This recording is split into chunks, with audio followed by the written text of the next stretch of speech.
Grit. If you have not read Angela Duckworth's book or seen her TED Talk about grit, you should, because you would have a much better understanding of my friend Pat Ryan. Angela's research reveals 4 psychological assets that mature paragons of grit have in common. The first is interest. Passion begins with intrinsically enjoying what you do. Even though there are aspects of their jobs that they don't like to do, they are captivated by the endeavor as a whole. They practically shout out, "I love what I do." I first saw this quality in Pat 40 years ago when I joined CBRE and trained under Pat. His interest in real estate and making the deal was truly something to behold. This interest in real estate then grew into managing and growing the Ryan Company's platform into one of the leading development firms in the United States. Even though he has now passed on the mantle of CEO, he still loves this business. The second characteristic is the capacity to practice. Angela says one form of perseverance is the daily discipline of trying to do things better than we did yesterday. To be gritty is to resist complacency. I have seen this personally of Pat, and if you ask the Ryan employees, they have witnessed this daily since 1983. The third characteristic is purpose. Angela says what ripens passion is the conviction that your work matters. It is imperative that you identify your work as both personally interesting and at the same time being very much connected to the well-being of others. While clearly being evident in his day job, it has also manifested itself in Pat's volunteer work. While Pat's board roles have been well documented, the project that in my mind best demonstrates his characteristic of purpose is the Cristo Rey Jesuit High School and the Colin Powell Youth Leadership Center in South Minneapolis. The passion and purpose, in other words, grit, demonstrated by Pat and Jim Ryan have helped the lives of countless disadvantaged teenagers in this South Minneapolis neighborhood. Today, Cristo Rey has an enviable high school graduation rate and a very impressive college placement. What a way to be connected to the well-being of others. The last characteristic is identified by Angela as hope. Hope is rising to the occasion kind of perseverance. Hope defines every stage of grit.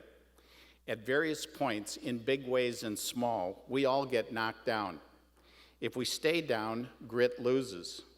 If, however, we get up, as Pat has done numerous times, grit prevails.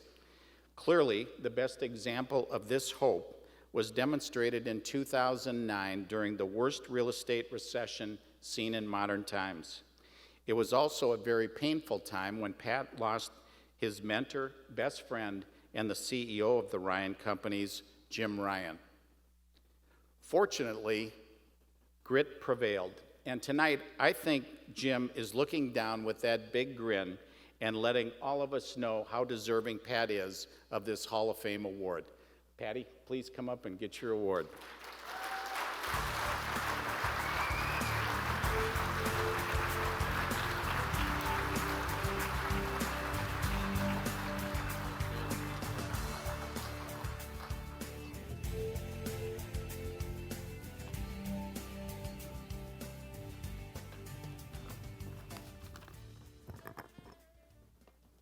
Thanks for the kind words, Tom. When you got up to introduce me, I was nervous. There's many things you could have said. I want to congratulate all of tonight's inductees and those that have come before. It's pretty humbling to stand up here and to be counting amongst you titans of industry. They say it takes a village to raise a child. Well, in my case, it took the entire Twin Cities. You know, as we go through life, we become products of our experiences, our successes, our failures, and the input of our mentors. People who have taken a risk on us at various times in our lives. And if we live life correctly, our life gets full of relationships, of those people who have had an impact on us, and hopefully those people on whom we have had an impact.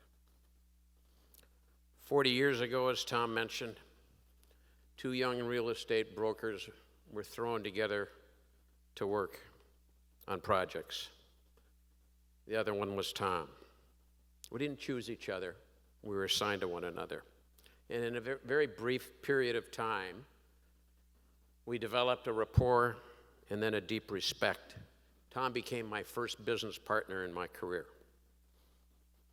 Today, Tom is considered one of the top brokers in the United States.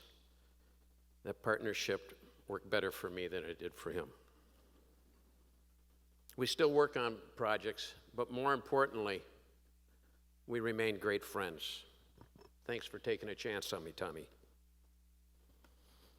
The first person to hire me was a guy that is in the audience tonight, Ken Sandstead.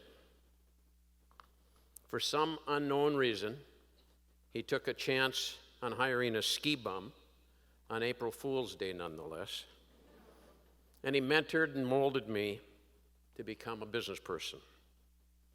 To this day, he continues to mentor family members who are in the real estate business.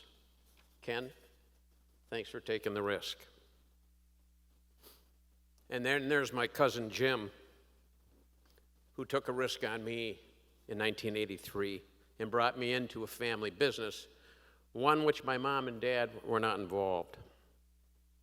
We became partners along with Tim Gray and had 26 marvelous years together.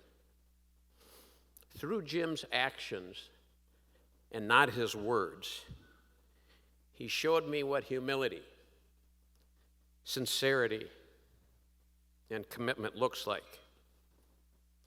After his passing in 2009, his wife, Colleen, picked up that mantle, and she remains a great partner today. Colleen, thank you.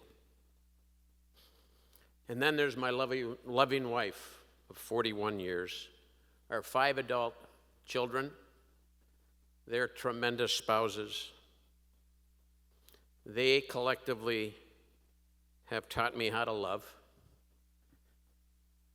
have introduced humor in my life, how to support one another, and the kids taught me patience.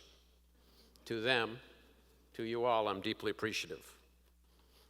Last but certainly not least are the more than 1,300 employees in our company. They're the ones that actually do the work. They've taught me responsibility and a keen appreciation that together we can accomplish anything we put our minds to, far more than any one individual could accomplish on his or her own. I've had the privilege of being a leader of the family business in various capacities for 36 years. But in a family business, it's entrusted to you for only a period of time to shape, mold, and grow it, and then hand it off to that next generation so that they can do the same. Unlike so many of you here tonight, I didn't start a company, didn't invent a thing, haven't gone public, haven't rolled up, haven't monetized.